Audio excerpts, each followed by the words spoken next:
מה יקרה אם נפסיק לפרסם? מה יקרה אם ארגונים ענקיים כמו, לא יודע, בזק או ביטוח הראל, פשוט יעצרו פרסום לחלוטין?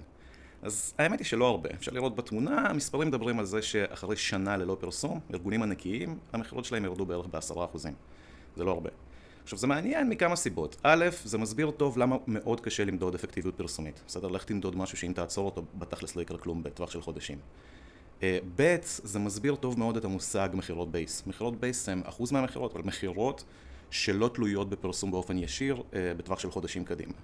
עכשיו, המושג הזה מעניין כי אנחנו רואים, א', שבארגונים גדולים מחירות הבייס מהוות אחוז גבוה, בסדר? ובמותגים קטנים מחירות הבייס יותר נמוכים, ובגלל זה אפשר לראות בתמונה שמותגים קטנים מתרסקים הרבה יותר מהר ללא פרסום.